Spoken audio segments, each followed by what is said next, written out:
जो नाम कहा गया पुराण संहिता है। मैंने प्रथम दिन भी ये बात कही थी कि ये कथा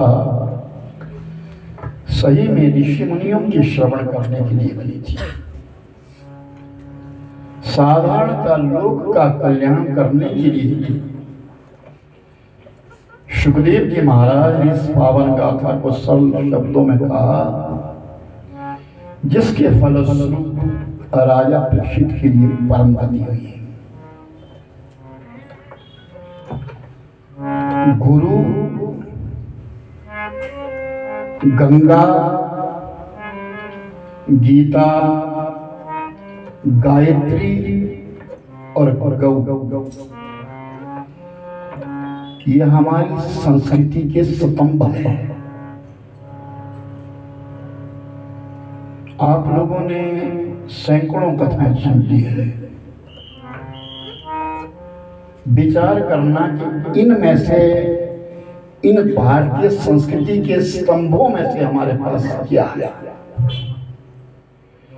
पहली बात है गुरु। क्या हमारे पास गुरु है जो हमको सदरास्ता देता है, राह देता है, हमारे लिए जिन्होंने नामदान किया है, या जिनके पास हम बारंबार जाकर के अपने मन की व्यथा को कहते हैं।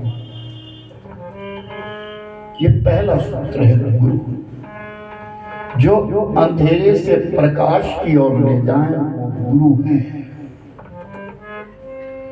गुरु के लिए शिष्य अपना मन देता है और गुरु शिष्य के लिए मंत्र देता है।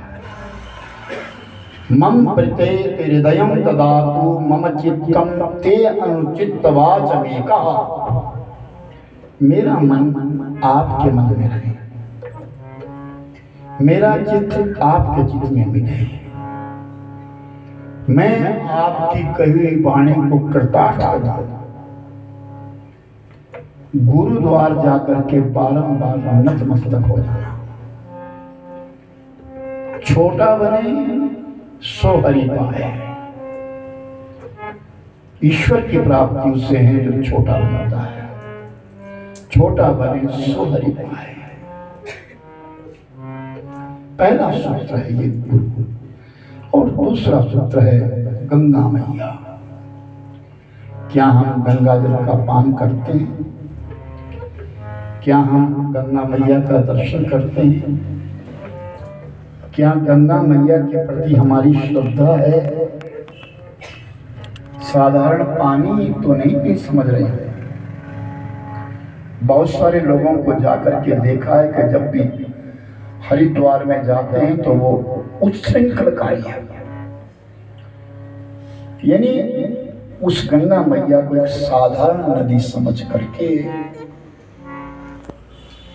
उसे साधारण समझ करके लोग उसमें स्नान करते हैं और कई प्रकार, जैसे कहा पौड़ियों पर बैठ करके पांव गंगा में डाल करके छपछपी लगाया करते हैं, जिससे उसकी मर्यादा भंग होती है।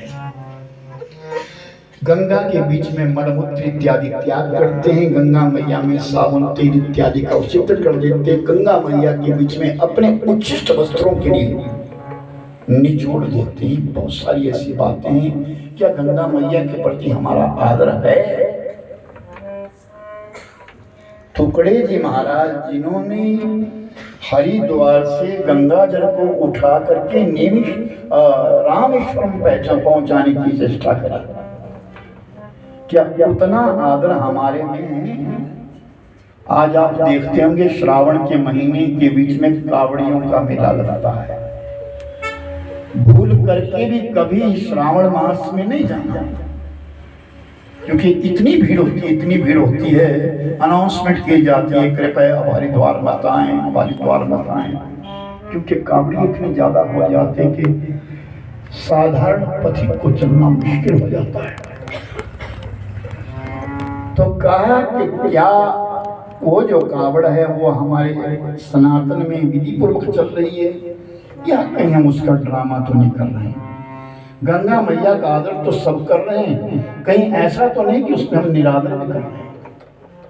ये दूसरा सूत्र है गंगा। और तीसरा सूत्र कहा गया मेरे भाईबंद भगवत गीता, जो भगवान कृष्ण के मुखारविंद से निकली है और अर्जुन ने जिसका रसपान किया गया है, जिसमें स्वयं भगवान ने कहा है कि अन्यन्नोपार्जितम द्रव्याणि तेषाम् अतिशति नाशः न वै कर्तव्य यद ब्रह्मा नामामेव संभवः। त्याग 3 प्रकार के कहे गए। क्या हम उसमें चल रहे हैं? क्या रजोगुण, तमोगुण और सतोगुण के बीच में कहीं हम पलपट हुए हैं? भगवत गीता का जो उपदेश है वो हमें सांगोपांग करता है। क्या हम उस भगवत गीता को पी करके अपना जीवन जी रहे हैं? अंत समय में भगवत गीता को सुनाया जाता है, क्या उसका कोई शब्द हमने अपने जीवन में उतारा है? तीसरा सूत्र है हमारे इस धर्म का, सनातन धर्म का। और चौथा शब्द कहा गया है गायत्री, जो आदमी को पावन करती है, पवित्र करती है। गायत्री, क्या हम उस गायत्री के बीच में रहते हैं? क्या उसके साथ रहते हैं? गायत्री का हमने आदर किया है? क्या हम नित्य गायत्री का जाप करते हैं? क्या हमारा बालक गायत्री को बोलता है? क्या गायत्री के प्रति हमारी श्रद्धा? विश्वामित्र जी महाराज ने जिस समय गायत्री मंत्र की उपासना कर रहे थे, देवी भागवत के बीच में कथा आती है, तो अकाल पड़ गया था।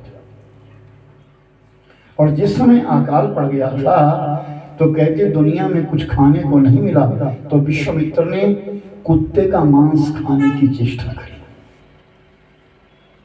क्योंकि रात्रि में आज 7 दिन बीत गए थे, विश्वामित्र के लिए खाने के लिए कुछ मिला नहीं था जंगल के बीच में। तो एक गांव की तरफ निकले, वहां एक झोपड़ी थी। रात में उसका दरवाजा खोला तो अंदर एक हंडिया रखी थी, उस हंडिया में मांस पका हुआ था। और जब वो खाने लगे, जैसे उन्होंने ढक्कन खोला और ग्रास उठा करके मुख में लाने लगे तो दरवाजा खुल गया। तो जब दरवाजा खुला तो उस कुटिया का मालिक आया। उसने कहा, विश्वामित्र के चरणों में प्रणाम किया, आप साधु है, लेकिन खाने से पहले जान तो लो है क्या? मेरे बच्चे 7 दिन से भूखे थे, ना हम बक्षाम यन्नम सत्रम तेवनियंत बापता। मेरे खाने की बात तो दूर रही, लेकिन मेरे जो बालक थे वो 7 दिन से भूखे हैं, मेरे पास कुछ नहीं रहा। आज मेरे पास एक कुतिया बची थी, उसी को मैंने काट करके इस हंडिया में पका दिया है।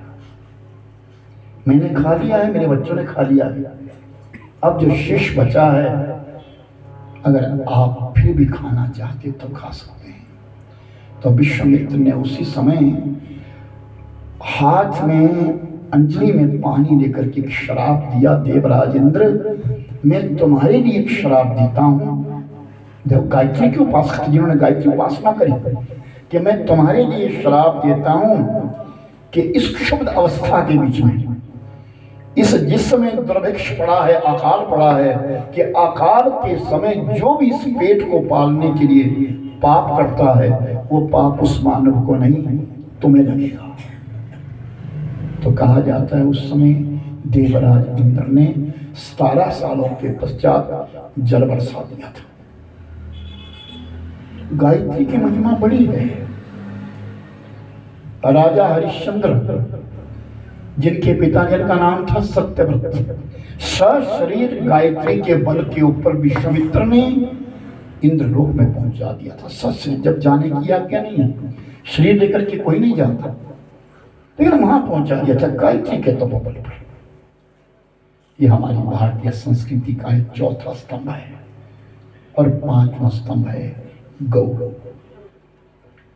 दूध पीने को तो सब लालसा करते हैं, लेकिन गौ के प्रति तुम्हारी श्रद्धा है? दूध पीना तो सब चाहते हैं, लेकिन उस गौ के प्रति हमारी श्रद्धा कितनी है? हम उस गौ के प्रति जानते क्या हैं? गाय के गोबर की कितनी महिमा है, गौमूत्र की कितनी महिमा है। पूरे संसार के बीच में, पशु जाति के बीच में एक ही जीव है जिसका मल और मूत्र विष्ठा उसकी पवित्र मानी जाती है, और वो गौ है। गौ का मूत्र भी पावन पवित्र माना जाता है, और विष्ठा भी, यानी वो गोबर भी। गौ माता के प्रति हमारा कितना आदर है। उस गौ माता के प्रति हम जब भी कहते हैं हमारे यहाँ कि श्राद्ध दिया जाता है तो सबसे पहले गौ माता को खिला दो भाई।